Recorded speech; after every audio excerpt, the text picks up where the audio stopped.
Greetings from Seoul, Korea, and welcome to the GSL Code S. I'm Tasis, with me is Artosis. And dude, we got some excellent games coming up here today. We got two of the best Protosses in the world against two of the, and then we have two. It's like 2 versus 2. I know, it almost came like that. Then we have two of the most old school, awesome StarCraft 1 pro gamers duking it out right after that. Tasteless. Artosis. The winner of the GSL, I think, is going to come out of the matches today. Could be. These four are unbelievably good. We Absolutely. have 3 champions, and we have HongUn Prime. Actually, that's a great way to put it. 3 champions, Nada, Jelizer, Golden Mouse winners, and, of course, MC, champion of GSL Season 3. HongUn is a guy we've seen in basically every single GSL. He's had a very unique, sexy style. He definitely kind of marches by his own beat as far as strategies coming from him go. And, look, I'm really excited to see what the results of this first PvP are going to be. Yeah, it's actually going to be really exciting. PvP is still morphing Tasteless. People have gotten past the only 4-warp gate. It's still an awesome build. We're still going to see it a lot, but it won't be every single game. Thank There's God. a lot of hard, difficult builds you can do against it. And then, of course, just throwing it in as well. I mean, the matchup is getting to be a lot better than it was, let's say, a month ago. Oh, yeah. Well, it's funny. Sometimes, especially when you get early on in RTS games, this is really where metagame comes into play and trends start to really matter. Like we saw in Season 2, Terran versus Zerg. Every single Terran was just taking all of his STVs, sending them to the Zerg's base, and that, for a little bit, was the only thing that was really going on in the matchup. But Zergs were dying out bit by bit, Tasteless. they were bit by bit prime. I got nothing. No, but we had that for a while with our PvPs here as well. Yeah. There was always 4-warp gate rush against 4-warp gate rush. I don't believe we're going to see every single PvP that we're going to cast today be like that. Certainly not. Especially no, not with HongUn, who does his own stuff, and MC, who's just easily one of the best Protosses out there. Let's take a look at yesterday's match results. A very sad thing did happen, Tasteless. Oh, no. Lucira took out Liquid Hawk 2-0. Of course, Lucira, one of the best Zergs in the world. And we had Leonok Foyu 2-0 over at ST Virus. And then we had Slayer's Alicia, my new man crush. I don't care if he's a boy with a girl's name, man. I love him.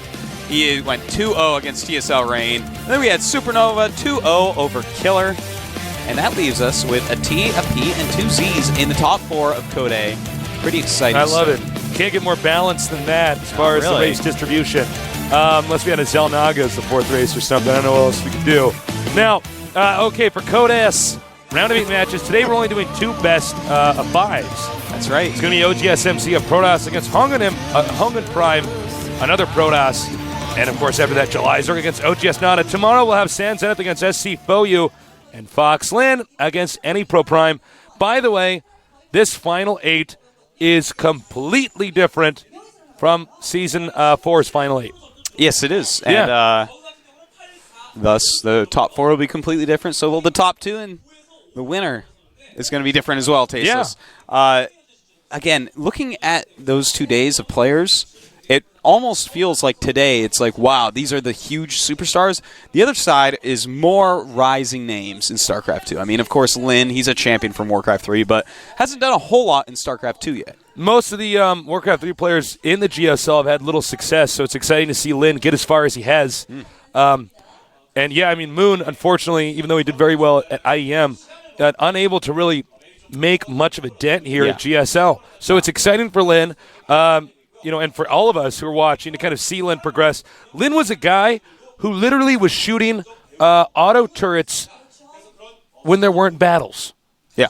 In early GSLs. That was some snarpy stuff. Like, oh, no, I'm scared. He was like, I just want to do it. Dude, now he's like actually in the top 8 of Code S. He's come a huge way. And look, I know Artosis and myself are very hard on these guys, just like San Zenith when they weren't playing up to par, when they were making cannons, blocking their own fast expanding nexuses. But when they improve, well, we are happy to eat our words. Of course. Yeah. I mean, we have to be hard on them, Tasteless, because this is our game. Well, this is StarCraft the biggest, 2, best show on Earth. It's the most beautiful thing in the world. If you're playing it poorly, I don't want the noobs to think that you're great and that's the way to play it. No, noobs. Don't be playing bad. So, we've seen, we're going to go to our players now. And we'll pull those up on the screen. MC on the left and HongUn Prime on the right. Very exciting matchup. Tasteless, MC, the champion of Season 3. He has been just crushing everyone in his path. His force fields are on another dimension from everyone else's. But that's not going to matter in this matchup because you don't see many force fields here. HongUn Prime, he's had some good PvPs. He's had a lot of good matches basically in every matchup. But it feels like he's just a little step below MC. Can he come out tonight and actually take out MC? You know, one thing about HongUn is he's really known for having his own style. He is very confident going into the match. If he can humiliate his opponent, he will. I love it. He is the Kratos Protoss Stasis. Used to be known as the Suicide Toss. Yeah, on the left. Yeah, Kratos Protoss. On the right. Do we have a nickname for HongUn? Not yet. Not yet. You know, you sit tight, HongUn. We'll come up with one. Yeah. By the way, guys, before I say anything else, get on Twitter.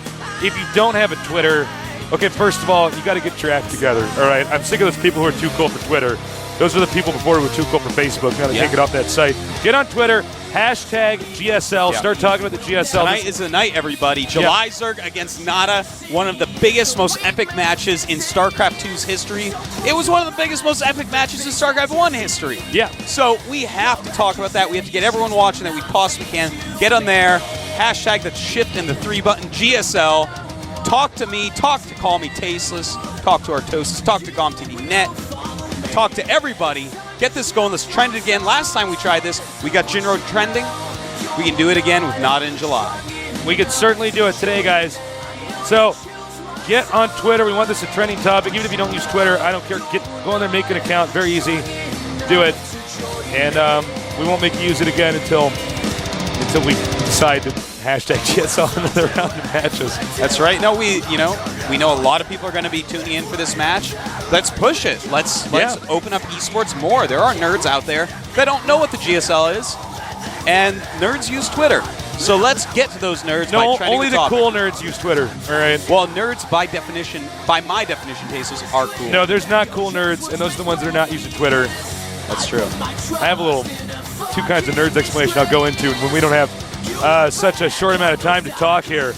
But be a cool nerd, get on Twitter, plug GSL, please. And by the way, special thanks to our sponsors at Intel, G-Skill, and Coca-Cola for making this event possible. And thank you for watching GSL, spreading the word, and promoting esports. Artosis and myself have been pro gamers for over a decade. And now, we're pro gamers and esports commentators. We want to share our passions with the rest of the world. All right, head-to-head here. Note the wrist stretching coming from HongUn Prime. That's actually very good to do before a match. I'm totally serious. I know mostly we just joke, but it's actually very good. Try rolling your wrist like that. Don't roll it too hard. You'll feel that stretch, some of the meat in your forearm. Yep. And, don't eat that meat. Nope. Artosis can't eat that meat. He's a vegetarian. Yep. All right. Chikuras Plateau. You know, maps do make a difference in PvP. If you're really close positions on a map, then it's very hard to expand. But if you're far away positions, then suddenly it's very hard to attack. This is with, of course, Colossi, not Warpgate units. Yep. But, anyways, our countdown started. So let's get ready for some more PvP extra. I think we're not going to get better PvP, maybe even in GSL history, than these two guys duking it out. Very solid. As I know, as a Protoss player, I'm going to be taking some notes. You should be taking notes too. So let's get ready with Taste and Artosis, Tastosis, here at the GSL.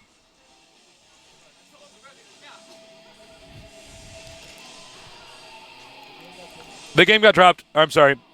Just wondering how long I was going to stare just in that when camera. the epic music's coming on, I know, and we're like frozen. And then it crashed. Yeah. All right, sorry about that. Game got dropped, so we didn't go into the game screen. Just a minute. We'll Just be a back minute. in there. Settle down. I know you're breathing into a paper bag right now because you're freaking out because you want this game to go. It's okay. They're rejoining the game right now. Head-to-head here. Two of my favorite players, actually, as people here in the GSL. Both these guys very friendly, very competent. Oh, yeah. MC, always willing to speak English. That's right. HongUn always willing to pick a rival that has no idea why he's HongUn's rival. HongUn always willing to throw a dart at a wall full of photos of GSL players and say, "You are my new rival." All right, our countdown has started yet again, and the game is loading. So, again, here at the GSL, let's get ready for some more PvP action. Should be pretty sick.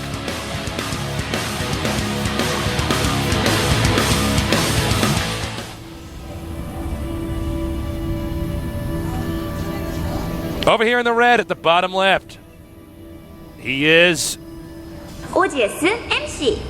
Kratos Protoss. I know his ID says Minchell. MC, short for Minchell. That's his name. Oh, fans from Japan. Yeah, we actually met that guy. Yeah, we Very shook nice his hand. guy. Yeah. Warcraft 3 player from over there. Yeah.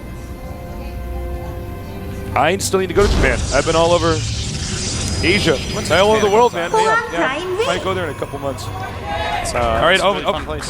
I just ran over to the intro for HongUn. Sorry, HongUn. Over here we had HongUn, a very solid Protoss player. Thank you, Intel and G-Skill. Might as well be GG Skill. Oh, tasteless. Sorry. Tasteless. So, they're cross spots. This doesn't mean that rushing is going to be any harder to do because Protoss can warp stuff in near you. But it does mean the late game, if we do go to Colossus, and I mean with late game in PvP, that's actually like the 10-minute marker. Getting the Colossus out is not going to play the same kind of role it would if it was on a map like Steppes of War. You're very far apart. Yeah. Now, probes pass at almost the same time. Both scouting a little bit later because, well, there's only two places to scout. You don't actually need your probe over there too quickly. I'm wondering what they'll do. There's only so many builds that are super popular in PvP right now. There's rushing to 3 stalkers to stop a 4-warp gate. There's 4-warp gate. There's builds that are based upon what your opponent is going to do, that just you kind of metagame them. You're like, oh, he's going to do the Robo 3-stalker build to stop my warp gate, so I'm going to go ahead and cut units and get my stuff up quicker and get a few more probes. And then, of course, there's some other builds that are popping out right now, such as the 1 Robo, 1 Stargate Phoenix builds. Yeah, you were telling me, I have not messed with that at all. Yeah, it's pretty new. It's just getting out there where you go for the thing that looks like that the triple stalker Robo stop a 4 warp gate rush, and then you go into Phoenix and it crushes any Robo builds. So I'm wondering what these guys will use exactly. MC is warping out a stalker as quickly as possible. HongUn, he has Zealot and a stalker, getting double gas already, as you see.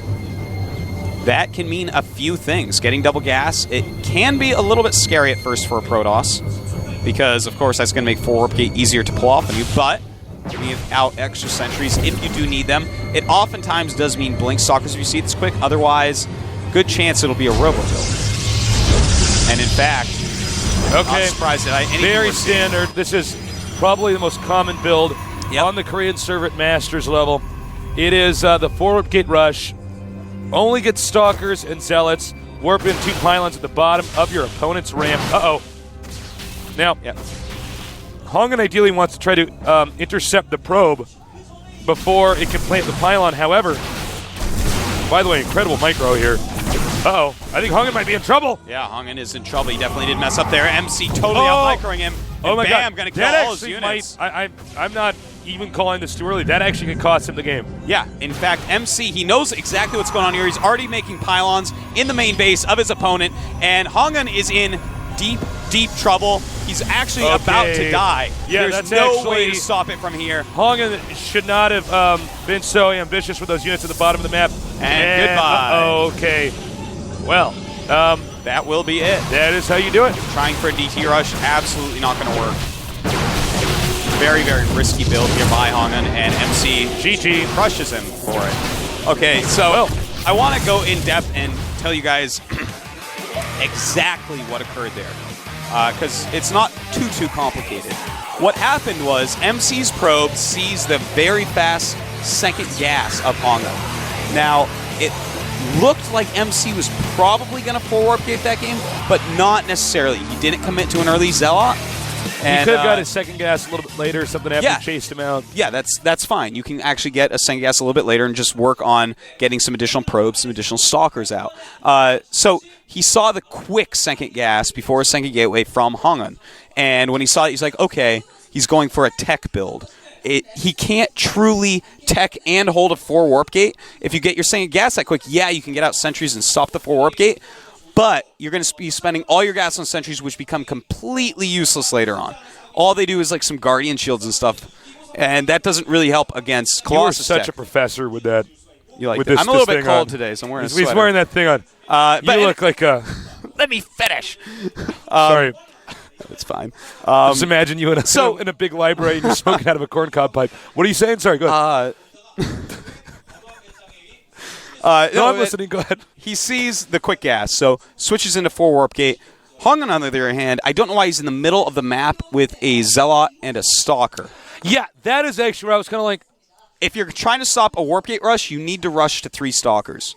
Now, I have a question, because I don't do what HongUn is. I actually never do that build ever. That was a corner-cutting DT rush. He was hoping MC did anything except 4 warp gate. Here's what I was wondering, though, and this is me just sort of thinking out loud, is what if he had gotten sentries, maybe 2 or 3 of them, and kept force fielding until he got a DT? I mean, the only problem is Stalkers actually move a little bit quicker than DTs, so you can get a situation where Stalkers can be moving around inside of your base, shooting on probes, but that's something, because if you 4 warp gate rush, you will not have detection in time. Well, and then it gets into a weird situation where the Protoss has to make a forge, actually hide a cannon somewhere else in another main, and make a next there and rush to that. But it's like a very bizarre situation. Here's the thing about that. That's a good point, Taste. I'm glad you brought that up.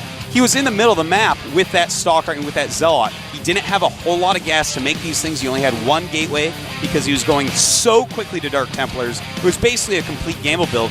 And while he had those units in the middle of the map, MC sent a probe in his main and started making pylons with no units at home, no way for him to stop those pylons. Units are getting warped in, and HongUn, you're dying. You tried to, just get ahead in such a crazy, risky way there, a gambling way, and MC completely punished him. HongUn's going to have to keep it together here. He got smashed in that previous game. That's not a good way to start a series. All right, head-to-head now. It's on. Let's get ready for some more PvP action here at the GSL.